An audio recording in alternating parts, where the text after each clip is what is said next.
This week, we're testing our athletic skills at Planet Obstacle. And then we're hitting the road with Disney on Ice. Plus the latest theme park news and more coming at you from the attraction studio at Give Kids the World Village right now.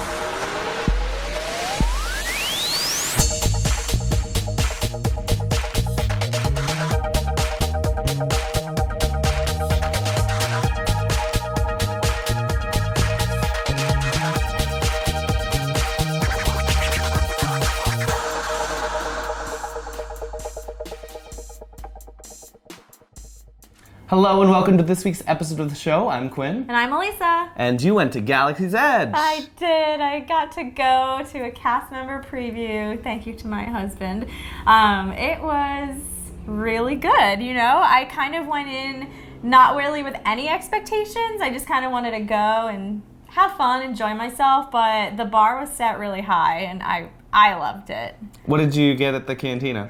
At the cantina, I got Olga's Obsession, and I was not expecting what came out. It was like a petri dish of like a jello-like thing, and with the boba inside. Dried fruit and boba, and I forget what they call it, but essentially pop rocks. Yeah. And I was like, wow, this is so cool. The atmosphere was so freaking awesome in there. I loved it. So much. The cantina is so fun. It was so fun. I wanted to try all the drinks, but I wouldn't leave there if I did. I can't wait to see the differences. I know there's not many, but like between the California one and the one here, because I'm going later this week for a sort of a preview for about it's like a thing where they're bringing in kids from like the Boys and Girls Clubs of Central Florida, I think.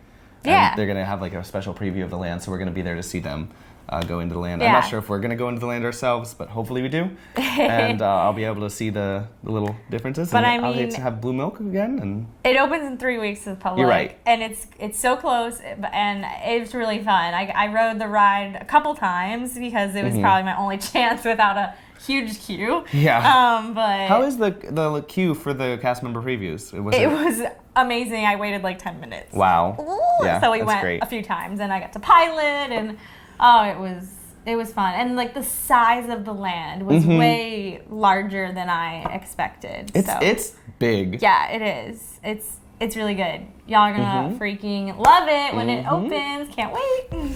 Planning a trip to the Wizarding World of Harry Potter at Universal Orlando? Get an exclusive Wizarding World vacation package from Universal Fan Travel. To learn more about this offer and to get a free quote with no obligation, head to universalfantravel.com. If you've been looking for discount Disney tickets, you're in luck. Undercover Tourist is hosting a Walt Disney World savings spree, but only until August 9th. For more information, visit undercovertourist.com.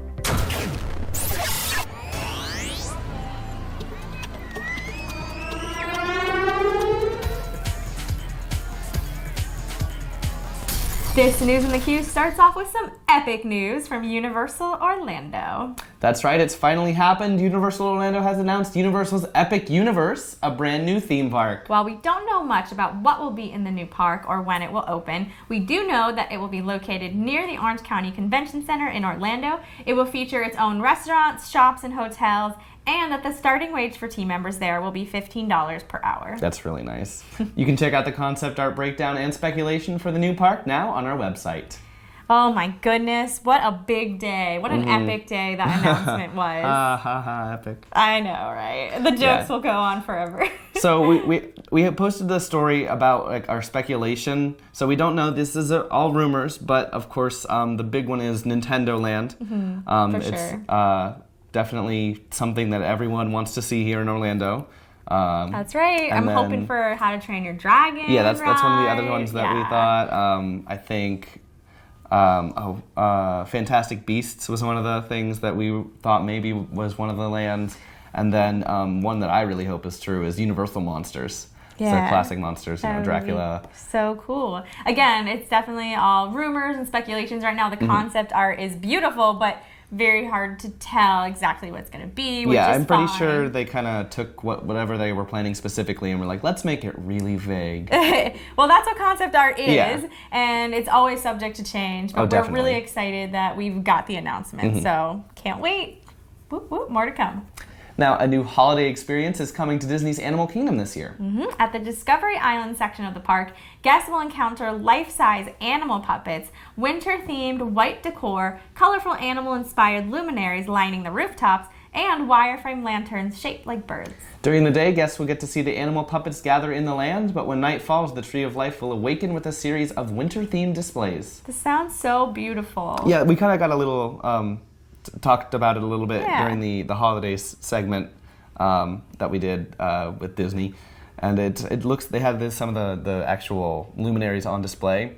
And they were really pretty. I can imagine like a bunch of them lined up on the rooftops. It's going to be very beautiful. I think we're going to get some really nice Instagram photos. Oh, definitely. Absolutely. Absolutely. Yeah. So the latest house in the Halloween Horror Nights lineup for Universal Studios Hollywood has been revealed, and it's pretty creepy. The classic horror staple Creep Show will be headed to this year's event on the West Coast and will take inspiration from the original 1982 film and the upcoming new series. In the maze, guests will travel through 5 frightening fables guided by the Creep, the skeletal namesake of the comic book featured in the show and film. I actually started watching this last night. I stopped after, I think, 3 of the stories in because it was pretty late and I was like, I gotta go to sleep, I gotta get up early and film a show. Creepy? But it was creepy. Yeah, there was like this dude and he like touched this asteroid. I think he was played by Stephen King. Oh. And he like started getting like moss like growing all over him and like he's like, I'm a plant. That's pretty cool though that they'll be able to see all those kind of stories come to life. It's a lot of little like it says the 5 different like stories. So I'm sure you'll be walking through each one. That's cool. Pretty, yeah. I like it. Creepy. Ooh. SeaWorld Orlando is bringing back Thrill Fest Ride Night for its 2nd year, offering guests plenty of coasters, thrills, and extended park hours. The park will host a nighttime event on August 16th, and Manta, Mako, Infinity Falls, Kraken, and Journey to Atlantis will stay open until 11 p.m. for guests. Thrill Fest Ride Night will also include a coaster tech talk on Mako, an extended happy hour, and special offer for ride photos. This entire event is included with regular park admission for that day. That's pretty great. Yeah. There's usually a pretty long line for Infinity Falls. Yeah, so which I still have yet to ride. And I didn't realize that they did this last year. I guess I missed out, but I just think it's interesting catering more events and nights for things just kind of like for the thrills. Like that's very like it's just a different approach for SeaWorld and It'll definitely draw in a lot of the people who go around, to coaster to coaster, thrill seeking. For sure, and it's not very common for being able to stay to SeaWorld that late, so that's pretty cool. Yeah, I think especially the outdoor attractions like Infinity Falls, and the coasters, of course. But, yeah, for sure. The water rides at night are always a different experience than they are in the day, Right, yeah, it's going to be fun. Because you can't see the water. It's just, you get hit and you're like, what? Who's there? What a thrill fest. Head to a galaxy far, far away with our commemorative summer 2019 issue of Attractions Magazine. It's finally open. We take a look inside Star Wars Galaxy's Edge and show you all around this immersive new land. Talk to a few of the Disney cast members and Imagineers behind the creation, and even look at the Star Wars land that never was.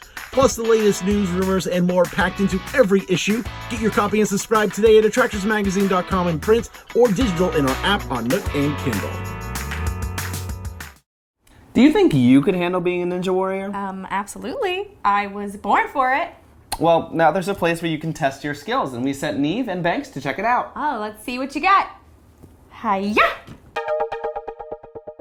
Hey everyone, I'm Banks. I'm Neve. And we are here outside of Planet Obstacle. This is a indoor, think of it like a giant indoor adult playground. So they've got like trampolines, they've got ropes courses, they've got climbing walls, they've even got a Ninja Warrior training course. Like, how are you feeling in terms of your Ninja Warrior abilities? We're about to see. We are about to try. Like, they've got bumper cars in here. There's all these different kind of ropes and basketball things. There's this ropes course, trampolines over there, foam pits to jump into over here. What are you thinking? I'm excited. I feel like a kid again. All right, so over here we got trampoline areas, lots of places to jump around over here and over here. You can jump and get some hoops right here, or jump into the foam pit. This is fun. You know, when you're a kid, trampolines, you can do this all day. As an adult, 2 minutes tops, I'm done. Whoa.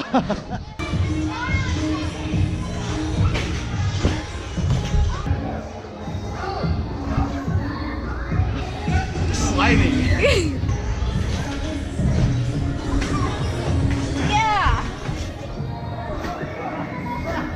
So close! Like, take two. Yeah! We're gonna try. I've never jumped into a foam pit before.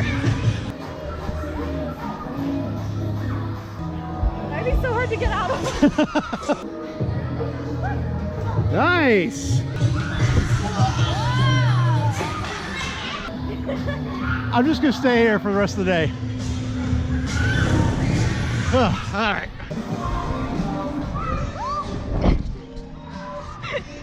So we have found the Adult Ninja Warrior course. Now there are several start points you can do here. There's a pole, you know, kind of climb, get over without hitting the ground. Here's the infamous spider jump. Here's the thing that I masterfully failed at Universal. I made about halfway. So where do you want to start? We're gonna try this one. We're gonna try this one? Yeah! Boom! Oh my God! Nice!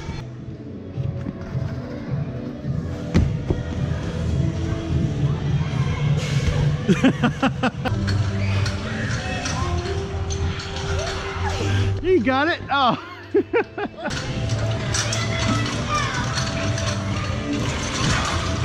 Oh. You need like powder for your hands. So sweaty. Ninja Warrior courses are no joke. Like you watch this at home, you see these people doing it. They look like fun. These are a workout. These people are true warriors that do this stuff. Like, I don't even know if I can jump from there to that net. I don't even know if I can even make it that far. Ah! So close! Missed it by that much.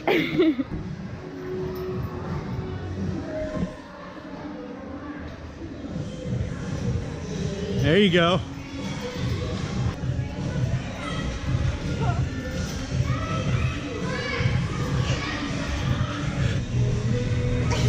Oh, good effort though. That was great. So close. Nope. Nope. Nope.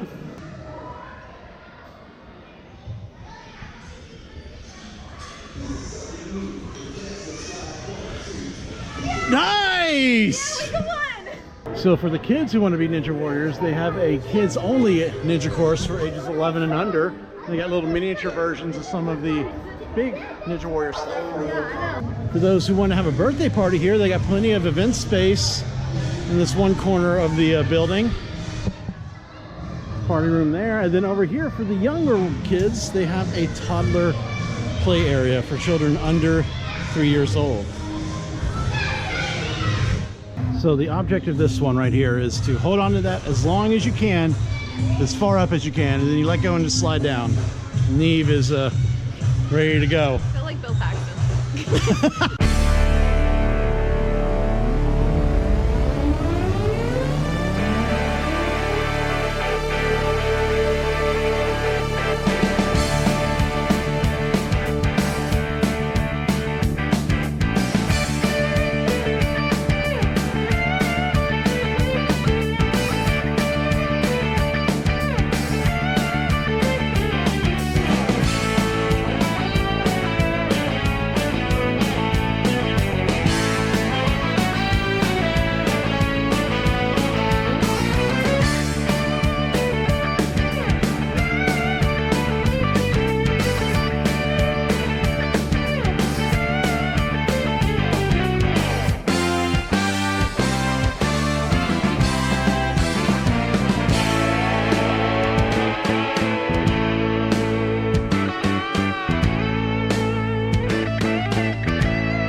That's it here from Planet Obstacle. How'd you have fun today? I feel like an American Ninja Warrior now. Yes. Fails and all. It's a great place. It's in Lake Mary, north of downtown Orlando. You can go to planetobstacle.com for prices and info on if you want to book a party here. So I think we've got some more jumping to do. Yeah, Let's go. Let's go.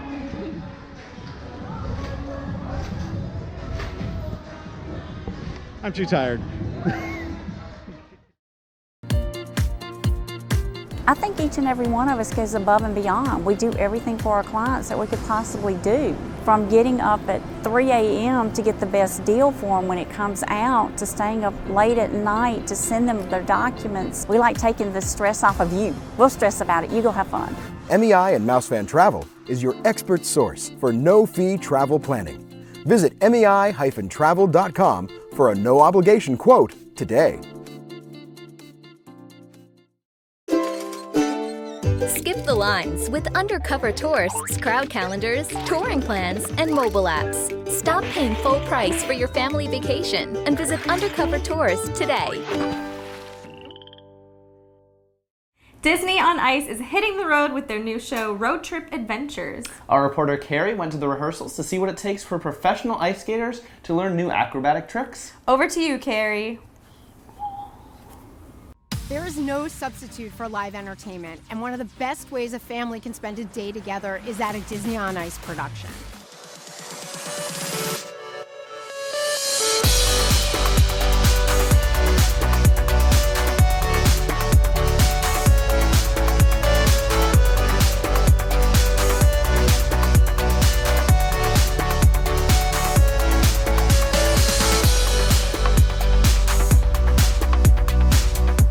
I grew up skating since I was 6 in Minnesota, so a lot of skating. And then I used to go to Sun Valley, Idaho in the summers, and I was told about shows, and I sent in my audition tape, and next thing I knew, I had a job offer straight out of high school, and I've been here, this is my 10th year now. So what is your role in Disney on Ice? I portray the role of Elsa. And can you tell me about the Frozen section of the show? It's in the process of being created right now, but this is going to be a whole different solo. So I'll be out there, and I'll also have help from 4 other snowflakes that'll be hanging from the ceiling that are in human form. You'll see doing an aerial act we call the orb, similar to a lyra. It's going to be really pretty. Can you tell me what the method is behind developing all of this training style? Yeah, as a figure skater, like we have strong legs. We're always lower body strength, and learning all these aerial elements. It's developing the upper body. It's getting your arms stronger and your core a lot stronger, so that you can manipulate your body in ways that you haven't had to do before. And how long do they train here before they attempt these on the ice? The whole workshop period where we're learning these aerial elements is 6 weeks long, and we've only just started putting things on the ice this week, and it's week 6. So it's a lot of stuff on the floor before we take it to the ice. So what are some of the acts that we can expect to see on the ice? Yeah, during Mary Poppins, there's a big Chinese pole number where 2 guys will be holding onto these poles that go around the ice like this in a circular fashion. They also lift into the air while they're holding on, which is like, what? So cool, right? The Chinese pole they will be lamp posts from the Mary Poppins Returns, which is really exciting. It's the first time Mary Poppins has been with Disney on Ice in decades, so this is like a really exciting time to get her back in there. So it's going to be with Jack and all the Learys, and they're taking us through Triple Little Light Fantastic, and there's a lot of lamppost choreography, and then 2 of them towards the end of the number will start rotating around, and then they'll take off into the air. So having all that strength that we're training for now is super vital to having all that. So we know all of these figure skaters are professional figure skaters. We know they've all been doing this at least over half of their lives. Did any of them have any background in anything beyond on ice training before coming here? With the aerial elements, some people did, like as a performer, sometimes we dabble in different things, like learning like aerial yoga or like acro yoga or things like that, and like just trying different elements. But coming into something like this is completely different. It's not just like a beginner thing. We were trying to keep it as world-class as possible. So we're trying to get difficult elements in, and we're trying to make it look not only powerful, but effortless. So what does the training as a competitive figure skater differ from being a Disney on Ice performer? Oh man. So when I first joined Feld Entertainment and with Disney on Ice, Just the background that we had working out and, staying fit is one thing, but then with what we're doing here is completely different.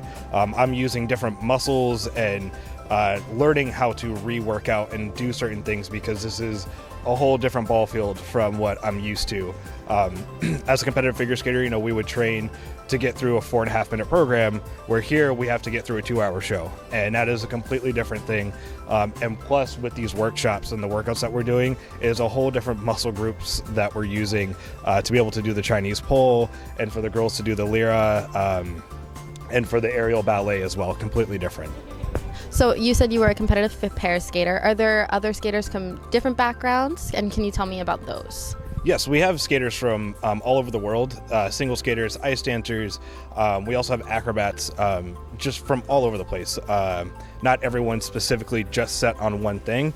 Once you get into the shows, everyone kind of learns everything together. So if you were an ice dancer before, where as competitive ice dancers you could not lift above your head, here we have free range to do whatever we really want, as long as it looks good in the show and we're portraying those roles. This tour starts in September in Orlando, woohoo, at Amway Center, the big premiere. So we're really excited about that.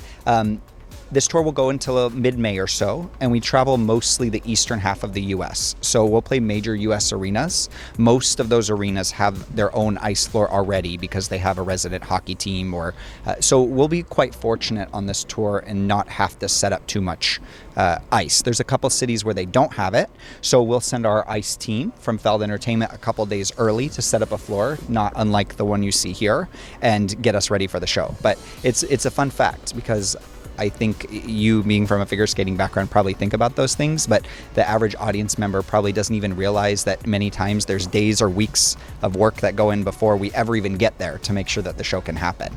And especially once we go international with the show or some smaller cities within the US, it's much more common to need a floor like this. So we have to make it to our own specifications. Yeah, and a lot of people don't realize too, but the ice that hockey players play on, it feels different than the ice that's cut for figure skaters, and a lot of people don't realize that.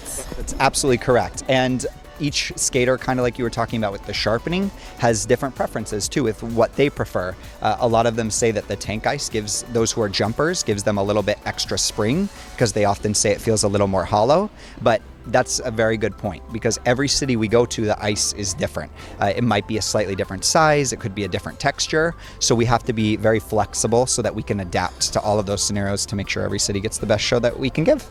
And is this ice size, is this the same size as a normal ice rink?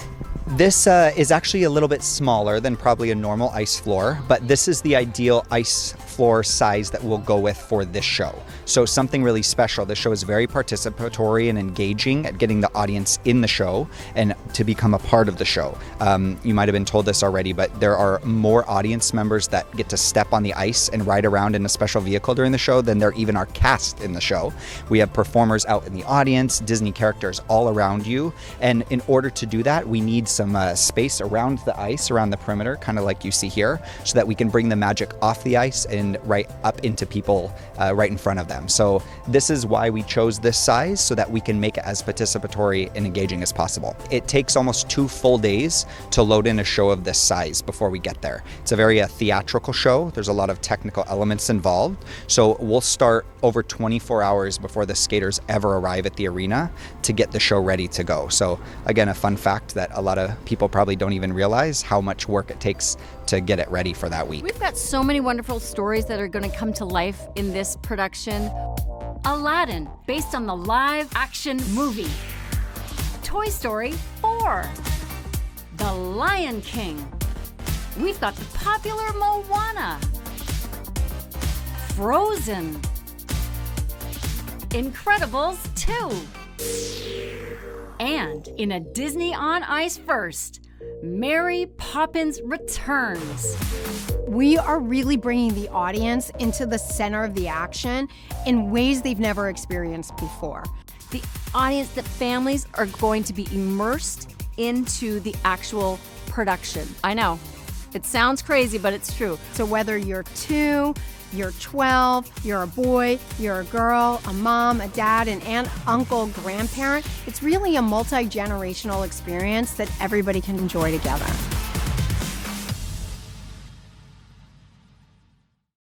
Have you you downloaded our free Attractions Magazine app? It features news articles, as well as every issue of our magazine available right in the app. Plus, catch up on all episodes of the show, and even view all of our online videos in one place. Download the app for free in the App Store today. Now, before we get to the shoutouts, we want to remind you we have a contest going on over on our website. Just head to attractionsmagazine.com and search Magical Vacation Homes to find the entry form, and you could win a 5-night stay in an awesome home here in Orlando. That's right, and now this week's birthday shoutouts go out to Jackie Hatch, David Lowe, Gina McGee, Rachel Yates, Dwayne Bevel, and Alexandra Burke. Happy birthday, everyone! Happy birthday! We want to thank MEI, Mouse Fan, and Universal Fan Travel, our preferred travel agent. For a free quote with no obligation, visit MEItravel.com. And thanks to Undercover Tourist, our recommended supplier of discount tickets to Orlando and California attractions. For more information, visit undercovertourist.com. Give Kids the World Village is a non-profit resort that provides week-long, cost-free vacations to children with life-threatening illnesses and their families. To learn more about how to get involved, visit gktw.org. So coming up on the show, we have a couple segments. First off, we're going to talk about, or we're going to visit Galaxy's Edge, hopefully. We're going to go to Hollywood Studios, at least, and we're going to see the Boys and Girls Clubs entering the land. Hopefully we get to go in as well. Yeah. But and then we also have the NBA experience. That's right, over at Disney Springs. I'm excited to see what it's all about. Yeah, I mean there's basketball, and you dribble the ball, and you put it in the hoop. There's got to be more to it than that. I mean, I'm sure I don't know, do you just go in and play basketball? What happens? We got to wait till next week to find out. You're right. That's what it is. All right. Thank you so much for joining us. We hope that you will tune in again next week. We hoop. We hope you'll tune in again next week. Yeah. Until then, visit your local attractions, try something new, stay safe, but most of all, have fun.